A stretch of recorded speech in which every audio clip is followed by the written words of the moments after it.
My husband's ex told him I cheated with my stepbrother, claiming our baby isn't his. We eventually divorce. Years later, he returns and wants the baby, but he never expects the bad news.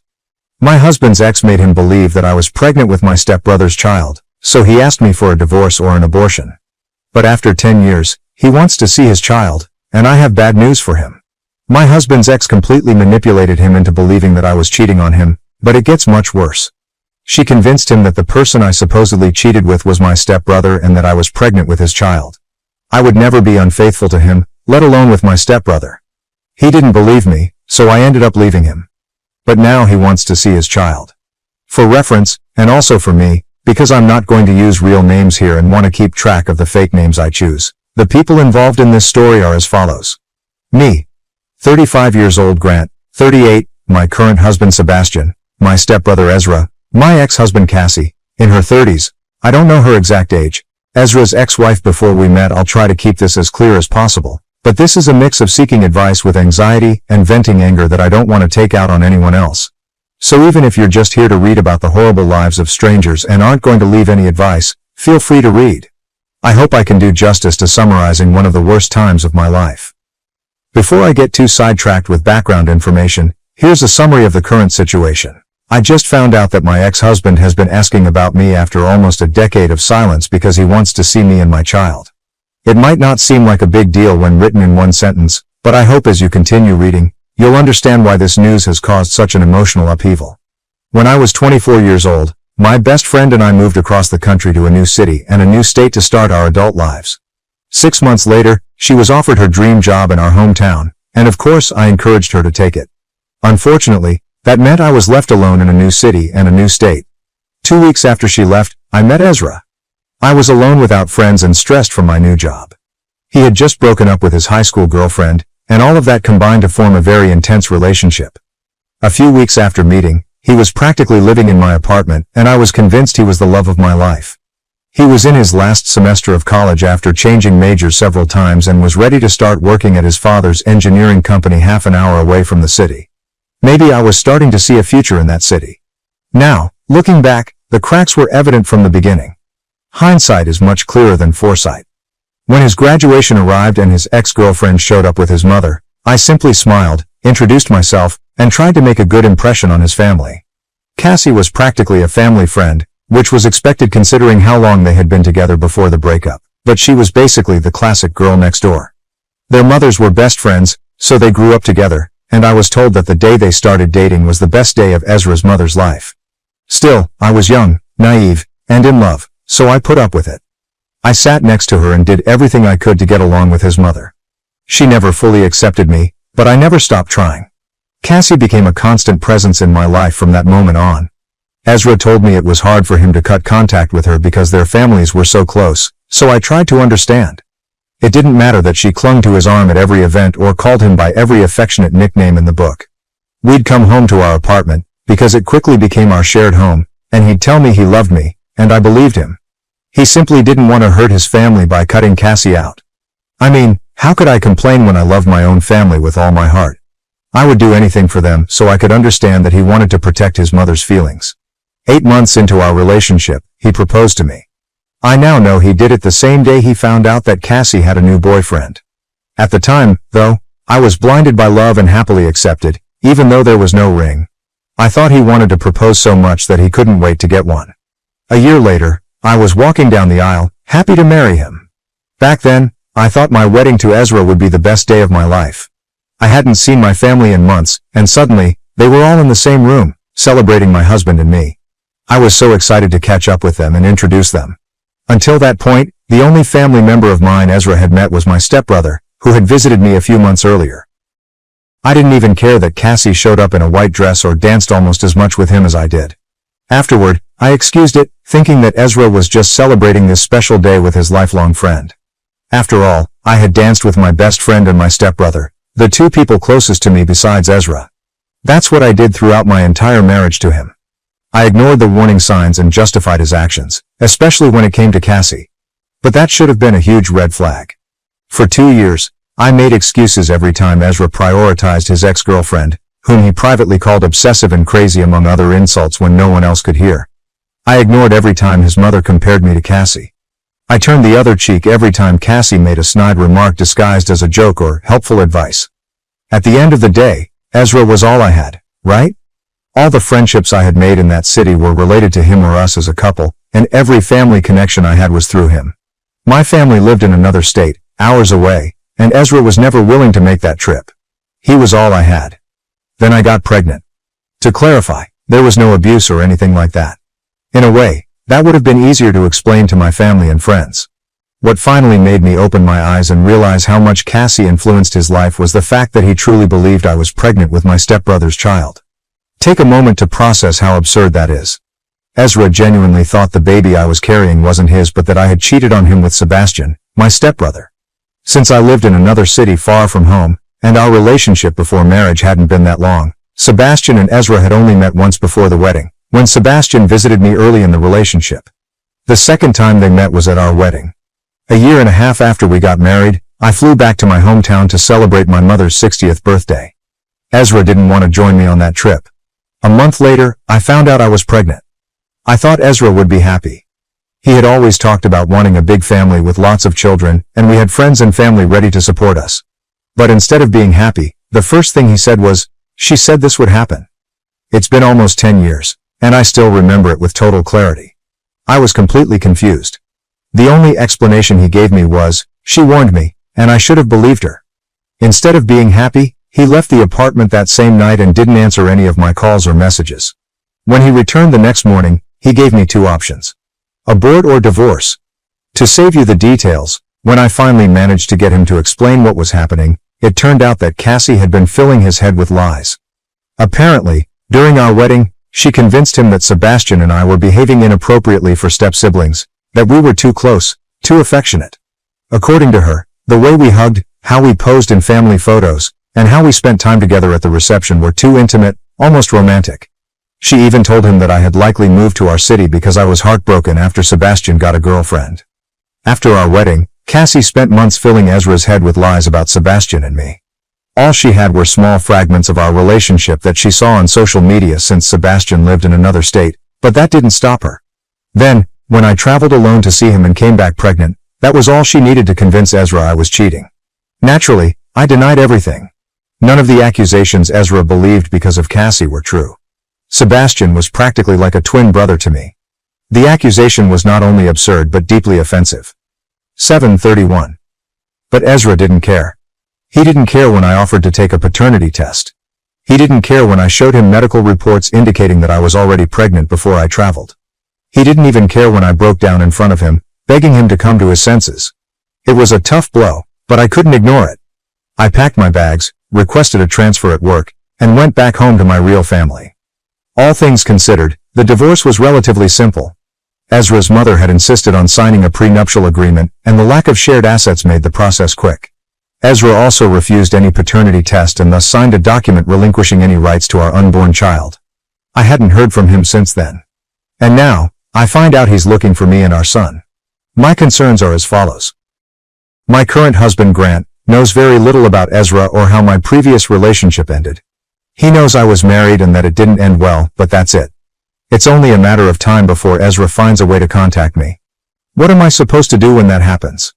Maybe it's not as bad as I'm imagining, and if that's the case, don't hesitate to tell me. But I'm starting to panic a little. This is a chapter of my life I thought was completely closed, and I don't want to reopen it.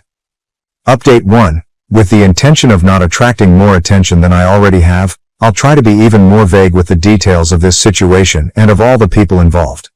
Maybe the word stalker is an exaggeration, given what has happened so far, which I admit hasn't been much. 2 days after an old friend warned me that my ex-husband was trying to contact me, I received follow requests on all my social media accounts. Although he hasn't sent me any messages yet, because I haven't accepted any requests, I fear it won't be long before they start arriving. He's even been viewing my LinkedIn profile, which I can see because the platform shows who visited your profile. It's clear that he deliberately searched for me. I mustered up the strength and talked to my husband, Grant, about everything I mentioned in my previous post. I told him the whole story about my relationship with Ezra, about Cassie, about everything I endured from him and his family, and finally about his reaction to my pregnancy. Fortunately, the man I'm married to today is 1,000 times better than my ex. He was understanding and gave me all his support as I recounted this never-ending story.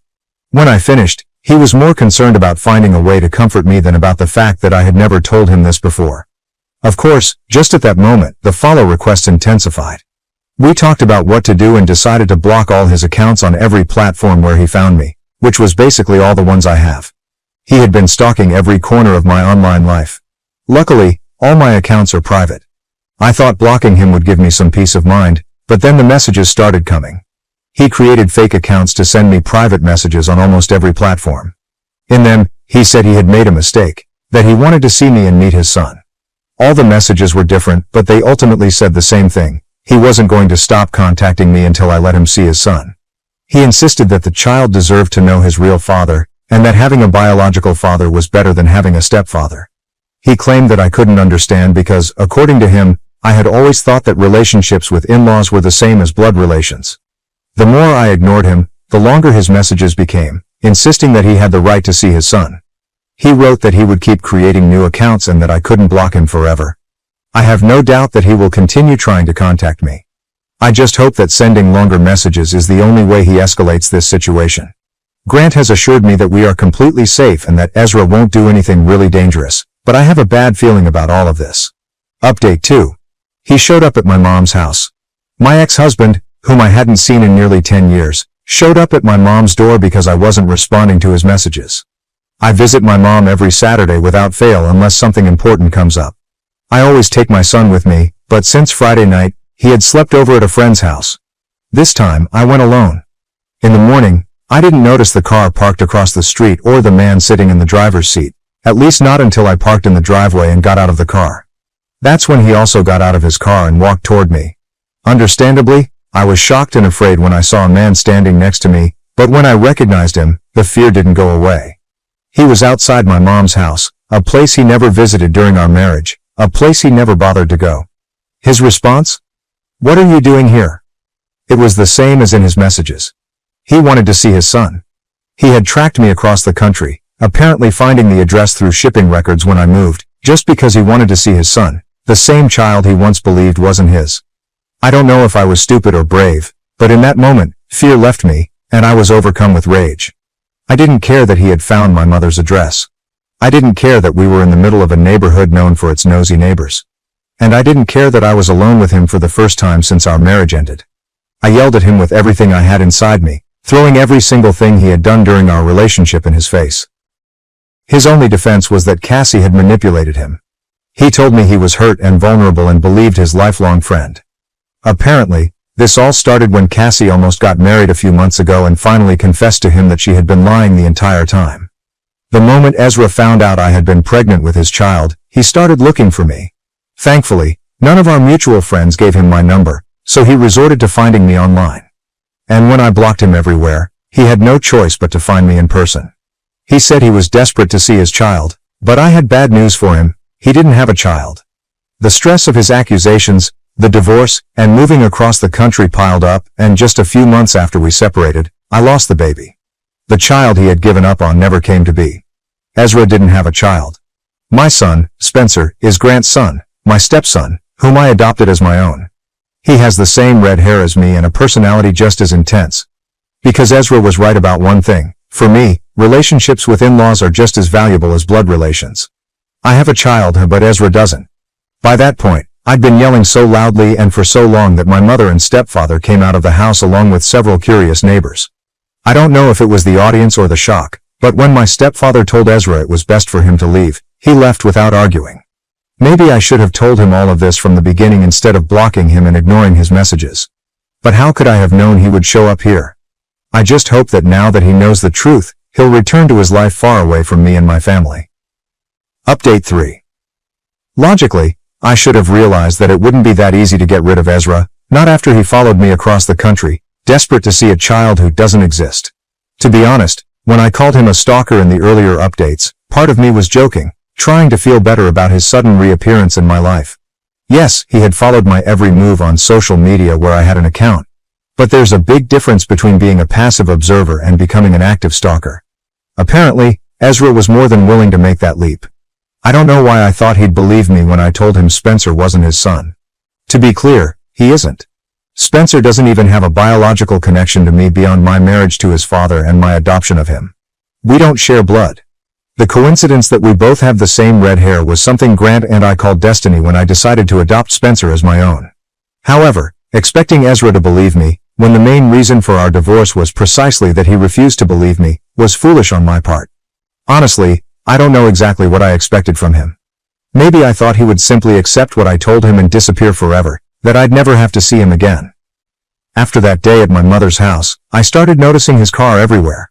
At first, I thought it was parked near my street, but it was only for a moment, so I assumed I was being paranoid.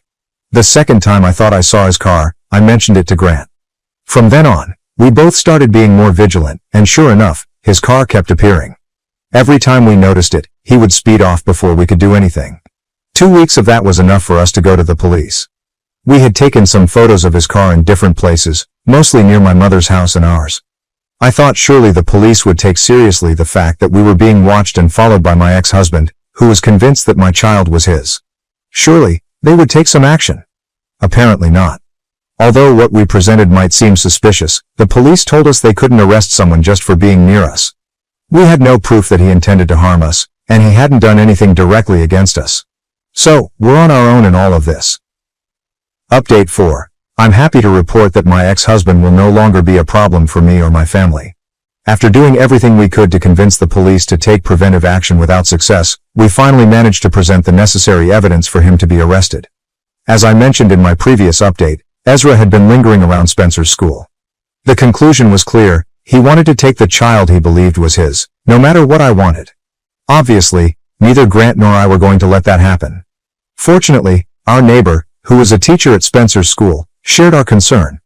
It was thanks to her that we managed to stay ahead of things. We knew that eventually, Ezra was going to try something. We just had to wait. In the meantime, we informed the school staff about what was happening. We made it clear to everyone in the office that Spencer wasn't to leave the school with anyone except our neighbor, Grant or me. 1653. And a few days later, it happened. In the middle of the day, Ezra walked into the school office saying he was there to pick up Spencer on my behalf because there had been an emergency with his grandmother. He even mentioned my mother's name, probably thinking that would make him more believable. When the staff told him they would have to call me before releasing Spencer to him, he insisted that I was busy with the emergency and couldn't be disturbed. When he couldn't convince them, he pretended he would call me himself and left the building with that excuse. Of course, he never called. Instead, he sat in his car outside the school, waiting. However, the school called me immediately to inform me of everything that had happened, just as we had planned. They also recorded the entire interaction on video. At the end of the school day, they released the students as usual, but they kept Spencer in his classroom with my neighbor. It was then that the police, with the video in hand, arrived to arrest Ezra while he was in his car.